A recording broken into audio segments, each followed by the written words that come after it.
1+1 내 몸을 찾습니다. 오프닝. 가십 잡지는 우리로 하여금 유명한 여자들의 몸에 무슨 일이 일어나고 있는지를 지속적으로 감시하게 하면서 우리도 그 대열에 합류해야 한다고 말한다.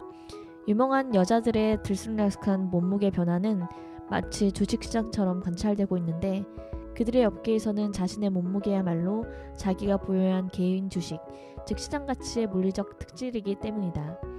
연예인이 살을 빼면 자신의 새로운 몸을 과시하면서 상품 가치를 올리는데 사실 평생 갖고 있던 단 하나의 몸이지만 이제 타블로이드 신문에 좀 더 적합한 사이즈가 되었기 때문이다.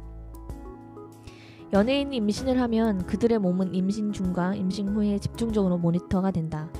볼록 나왔을 때부터 만삭이 되었을 때와 출산 후의 몸매가 주시된다. 특히 출산 후에는 그녀가 우리가 한때 알았던 그 비정상적으로 늘씬한 몸을 다시 닮게 될 때까지 부지런히 그녀의 몸을 추적하고 기록한다. 유명 인사들의 몸은 우리가 무슨 일이 있더라도 따르러 노력해야 하는 도달하기 힘든 기준이다. 날씬하게 해주는 영감이 되어 우리의 몸과 적절한 통제만 있으면 변신할 수 있는 새로운 몸 사이의 거리를 끊임없이 상기시킨다. 유명 인사들의 날씬함의 경제적 이익을 이해하고 있으며 대부분은 기꺼이 그 경제에 참여하려고 한다. 그래서 그들은 말라 보이기 위해 볼을 쏙 집어넣고 찍은 셀카를 올려놓는 소셜미디어를 끌어들이기도 한다. 그렇게 그들은 좀 더 넓은 공간을 차지할수록 더 중요한 사람이 된다. 오늘의 오프닝은 록산게이님께서 쓰신 헝거, 몸과 허기에 관한 고백이었습니다. 안녕하세요. 딸바책방 DJ 앨리스입니다.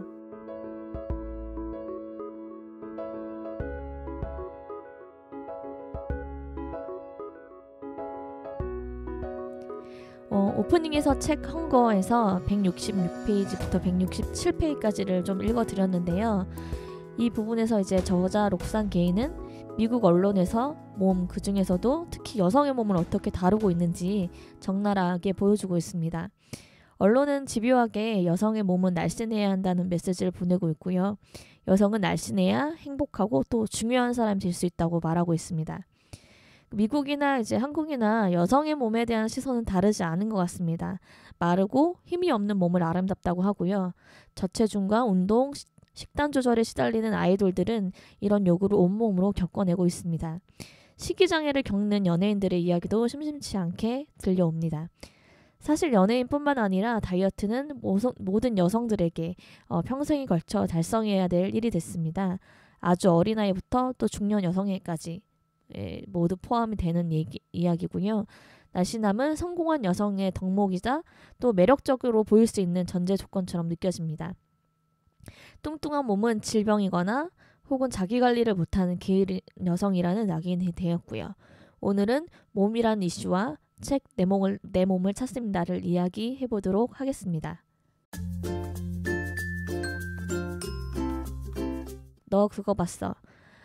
성과 관련된 콘텐츠를 소개해드리는 너 그거 봤어 코너입니다. 오늘 다룰 이슈인 몸 또 외모에 관련된 영상을 소개해드리려고 하는데요. 오늘의 주인공은 악동 뮤지션에서 보컬을 담당하고 있고 또 뷰티 유튜버로 활동하고 있는 이수연님의 영상입니다.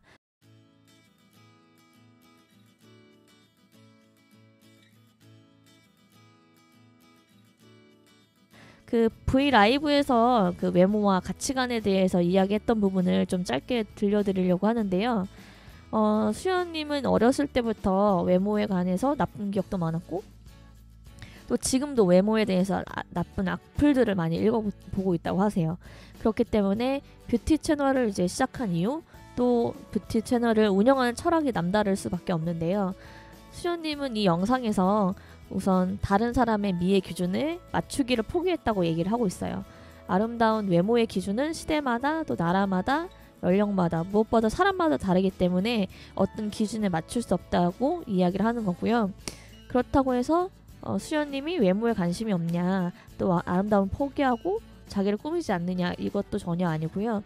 자기 자신만의 아름다움의 기준이 있고 거기에 가까워진다면 아름다운 사람이 되는 거라고 이야기를 하고 있거든요. 자기가 생각하는 아름다움을 추구하고 있고요. 또 화장도 자기를 사랑하는 방법 또 내가 생각하는 아름다움을 만들어가는 방법으로 생각하고 있는 거죠.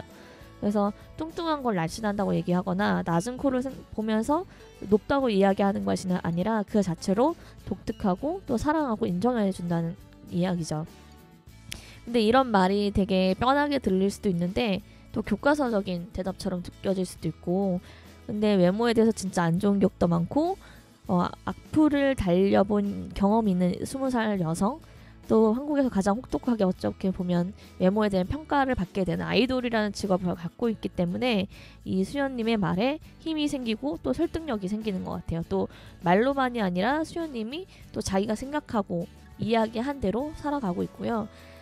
수연님 운영하는 뷰티 채널의 모토가 Find Your Beauty라고 하고 있거든요. 그래서 우리도 수연님처럼 용기와 힘을 갖고 선택을 했으면 좋겠어요. 그래서 다른 사람이 아니라 나만의 아름다움의 기준들을 만들면 좋겠고, 또 그대로의 모습을 개성 있고 아름답게 생각하기로 선택하시면 좋겠습니다. 이 영상은 브이라이브에서 보실 수 있고요. 영상 제목은 안녕 나는 수연 쓰고 20살 인디예요. 그래서 1시간 20분부터 이 내용이 주로 나오거든요. 그래서 그 부분을 보시면 좋을 것 같습니다.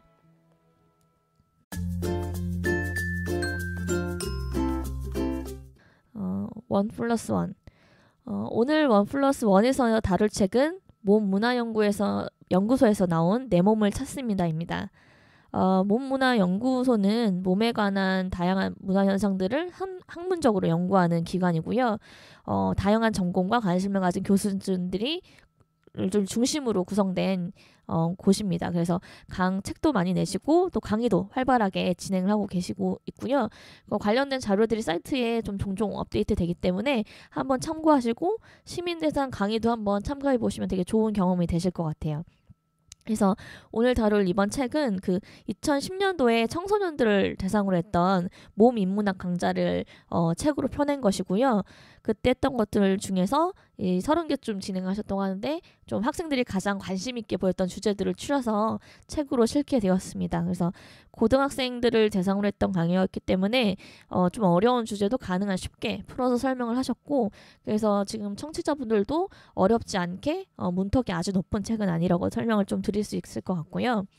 책 내용을 살펴보면 크게 4개의 챕터로 구성되어 있습니다. 그래서 첫 번째 챕터는 외모와 몸, 두 번째는 디지털 시대의 몸, 세 번째는 성과 몸, 그리고 네 번째는 몸과 정체성, 이렇게 보시면 되겠습니다.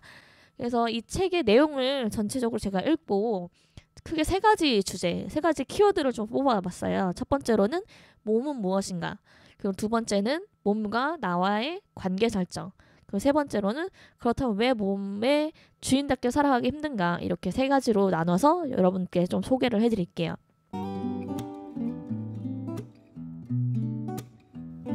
첫 번째로 몸이란 무엇인가, 그 몸이 무엇인가요? 라고 아마 여러분께 물어보면 가장 먼저 물질적인 몸을 먼저 떠올리실 것 같아요. 건강이나 다이어트, 노화, 미용과 관련돼서 몸에 대해서 가장 많이 생각하게 되는 것 같고, 저도 그랬고요. 사실 저는 몸에 대해서 사실 누구나 다 알고 저도 잘 안다고 생각했는데 이 책을 보면서 나는 사실 잘 몰랐구나, 이런 것들을 좀 느끼게 됐어요. 그래서 여태까지 내가 살아가는 몸이 아니라 다른 사람에게 보이는 몸에만 초점을 맞추고 있었구나를 좀 느꼈고, 몸을 새롭게 정의해보는 것, 또 몸을 다양한 측면에서 생각해보는 기회를 갖는 것이 이 책에서 가장 좀 중요한 부분이고, 이 책이 줄 수 있는 가장 큰 선물이라는 생각이 듭니다. 그래서 이 책에서는 몸을 어떻게 설명하고 있는지 간략히 좀 설명을 해드릴게요. 몸이 무엇인가에 대한 부분은 프롤로그에 좀 집중적으로 나오고요. 그래서 여기서 몸을 어떻게 이야기하고 있냐면, 몸은 우리 개개인이 존재하는 시공간이자 세상의 중심입니다. 몸이 있기 때문에 우리는 방향감각, 시간감각, 공간감각을 가질 수 있죠. 몸이라는 점이 있어야 미래와 과거, 내가 서 있는 여기와 저기라는 감각을 가질 수 있습니다. 우리 인간의 본질, 우리 존재를 몸이라고 볼 수 있고요. 인간다움, 인간 존재의 핵심과 기초는 바로 몸에서 출발합니다. 또 몸이 있어야 나와 세상의 교류가 가능합니다. 몸이 있어야 누군가의 이름을 부르고 위로가 필요한 사람을 안아줄 수 있습니다. 스마트폰을 사용할 수 있고 밥을 먹을 수도 있고 또 걷고 뛰고 소리를 낼 수 있습니다. 우리가 몸이 있기 때문에 굉장히 제약이 있다고 생각을 하고 자유롭지 못하다고 생각하지만 역설적이게 바로 이런 몸이 있어야 무언가를 할 수 있고 또 자유를 가질 수 있습니다. 또 몸은 삶의 의지이자 생명력이기도 합니다. 몸은 생명의 의지, 살고자 하는 강력한 욕구이자 간절함이고 우리가 목이 마르고 허기가 지고 또 적절히 쉬어야 할 때는 또 잠이 들게 됩니다. 또 아주 큰 상신의 아픔이 있을 때에도 목이 마르고 또 배가 고픕니다. 잠도 오고요. 이 몸이 우리를 어떻게 보면 다시 살게 만드는 원동력이고요. 몸 자체가 생명의 의지입니다. 그리고 성관계와 또 출산을 통해서 자신의 생명, 자신의 존재를 자식을 통해서 가기로 선택을 할 수도 있습니다. 또 몸은 정체성의 표현으로도 생각해 볼 수 있는데요. 인종이나 성별뿐만 아니라 우리가 입는 것, 먹는 것, 또 사는 방식으로 다른 사람과의 차이를 만들어낼 수 있고요. 어떤 때에는 같은 모습으로 다른 사람과 같게 함으로써 소속감을 드러내기도 하고 어떤 때는 차이를 통해서 소속감과 우월성을 강조하기도 합니다. 인종차별이나 성차별도 이런 몸에서 시작되는 거고요. 나다움, 또 내가 누구인지 어떤 사람인지 판단하는 것도 이 몸이 근거가 됩니다. 두 번째로는 우리는 몸과 어떤 관계를 맺어야 하냐 하는 질문을 던져볼 수가 있는데요. 이거는 몸을 어떻게 가꿀 것인가와도 같은 질문이 될 수 있을 것 같아요. 그래서 핵심은 주인의식, 또 몸의 주인답게 살아가는 것인데요.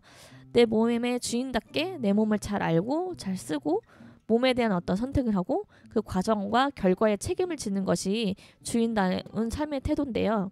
그래서 이렇게 제대로 주인답게 살기 위해서는 자기 몸에 대해서 우선 잘 알아야 합니다. 기능적으로도 좀 잘 알아야 하고요. 몸이 어떻게 일하고 또 건강을 유지할 수 있는지를 아는 것과 또 질병이나 몸에 위협이 될 수 있는 어떤 상황에 대한 이해도 필요합니다. 이런 것들은 어떻게 보면 정보와 지식적 차원이라고 볼 수 있고요. 또 현재 나의 컨디션 어떤지, 또 감정이 어떤 신체 언어로 발현되고 있는지 잘 느낄 수 있어야 합니다. 배가 고픈지 아니면 몸이 떨리는지, 얼굴에 혹시 열이 올라오지 않는지 관심을 두는 것이고요. 나의 몸을 살피려는 태도, 마음, 또한 경험적 영역으로 볼 수 있습니다.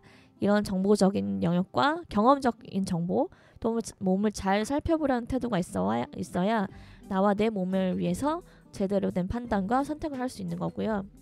그래서 이렇게 정리하면 몸의 주인답게 살아간다는 것은 내 몸의 전문가이자 또한 최고 결정자가 되는 것입니다.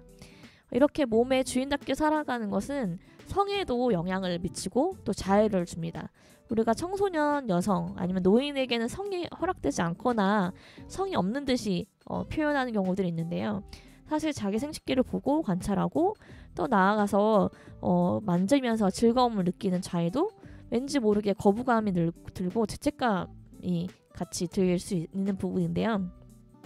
그런데 이런 몸이나 생식기, 성 모두 자신의 것이거든요. 우리가 자기 가방이나 핸드폰을 만지고 보는데 다른 사람의 허락이 필요한가요? 부모님에게 미안한 마음이 드는 부분도 아니고요. 그렇지 않듯이 우리 성도 마찬가지입니다. 내 몸을 보고 관심을 갖고 관찰하고 만지는 것은 내 자유이고요. 그 반대로 다른 사람의 몸을 허락 없이 동의 없이 만지거나 관찰하고 촬영하는 것이 문제인 거죠.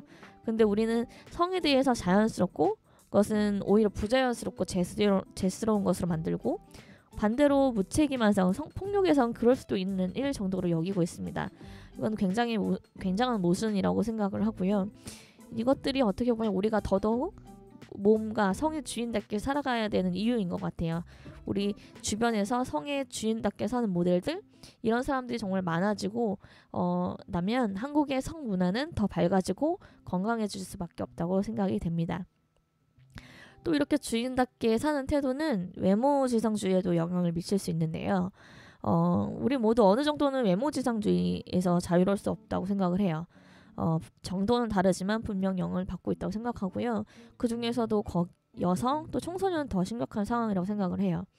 사실 외모지상주의를 얘기할 때 이걸 나쁘다라는 말로는 사실 설득되지 않는 것 같고 외모가 중요하지 않다는 말도 사실 그렇게 진실성 있게 다가오지 않는 것 같아요. 그래서 외모에 대해서든 어떤 식으로든 평가를 쉽게 하고 있고요. 또 좋던 나쁘던 특히 여성이나 여자 아이들에게 능력에 대한 노력보다는 외모에 대한 언급, 어떤 옷을 입었는지 그런 것들에 대해서 집중하게 표현하게 되고요. 취업할 때 또 외모나 인상을 중요하게 여기에 나오는 그런 결과들도 있고요. 외모는 사실 어느 정도는 실제로 중요하다고 생각하는데, 하지만 사람을 평가할 때 유일한 기준이 되지 않으면 되는 거고, 이런 문화들을 외모로만 평가하지 않는 문화들을 만들어 가야 하는 거고요. 무엇보다 우리가 나 자신을 위해서 이런 외모 지상주의를 뛰어넘자는 거죠. 그래서 외모 지상주의는 몸의 주인의식을 가질 때 극복할 수 있다고 생각을 해요. 사실 외모 지상주의는 나를 보는 사람에게 내 몸에 대한 권력을 주는 것이거든요. 그래서 주인답게 살아가는 몸과는 어떻게 보면 가장 정반대에 있는 모습인 것 같아요. 미의 기준이라는 것이 사실 도달하기 불가능할 뿐만이 아니라 사실 실제한 사람이라기보다는 그냥 이미지에 가깝거든요. 시기에 따라서 시대나 또 선호하는 외모가 다르고, 어떤 사람이 어떤 인종인 사람이 우리를 보는지에 따라서도 외모에 대한 평가가 달라질 수밖에 없기 때문에 사실 신기루를 쫓는 것과 마찬가지인 것 같아요. 그래서 달성할 수 없는 목표를 가지고 벼랑 끝에 매달려 있는 모습 같기도 해요. 그래서 주인답게 살아가면 다른 사람이 아니라 나 자신에게 내 몸에 대한 권리, 권력, 힘을 갖게 할 수 있고요. 외모가 아니라 내가 살고 사랑하고 먹고 사는 몸의 기능, 나의 삶, 또 내가 머무르는 곳으로서의 몸에 관심을 갖고 가꿀 수 있게 되는 것 같아요. 무게중심이 달라지는 거고요. 또 몸을 다른 사람이 보는 몸으로서만 생각하는 것이 아니라 내가 사는 몸으로서의 함께 보는 그런 균형들을 좀 가질 수 있을 것 같아요. 그래서 주인답게 사는 것이 중요하다는 말씀을 다시 한번 드리고요. 세 번째로는 왜 주인답게, 몸에 주인답게 살아가기가 힘들까, 이거를 좀 같이 생각해 볼 수가 있는데, 일단 여러 가지를 생각해 볼 수 있을 것 같아요. 일단 기본적으로 몸과 정신을 올리는 분리해서 보는 관점을 갖고 있고, 몸에 대해서 공부를 하거나 배워본 적이 한 번도 없는 것 같아요. 그리고 몸에 대해서 이야기되는 것이 아무래도 언론이나 이런 SNS를 통해서인데, 외모나 어떤 비용적인 부분, 평가, 몸값이라는 표현도 많이 하고 의료의 대상으로서만 많이 소비가 되는 것 같아요. 그런 것에서 자유로울 수 없는 것 같고, 또 특히 우리가 몸에 대해서 제일 많이 느낄 때는 아플 때나 아니면 뭔가 이제 옷을 입을 때, 맞지 않는 옷을 입을 때 그렇게 느낄 때나 아니면 거울을 볼 때나, 그러니까 몸을 느끼는 순간들이 다 외모에 대한 부분인 것 같아요. 특히 운동을 하지 않는 운동량이 적은 여성들인 경우에는 몸의 힘을 느끼거나 운동할 수 있는 기능으로서의 몸을 느낄 기회가 상대적으로 훨씬 더 적은 것 같아요. 그렇기 때문에 운동도 되게 중요한 부분이라고 생각을 하고, 기본적으로 몸에 대해서 이야기하지 않는 것, 몸에 대한 철학이 사라진 것, 그리고 학교에서 이런 것들을, 학교에서뿐만 아니라 이런 몸에 대해서 이야기하는 것이 기회가 없다는 부분들을 우리가 얘기할 수 있을 것 같습니다.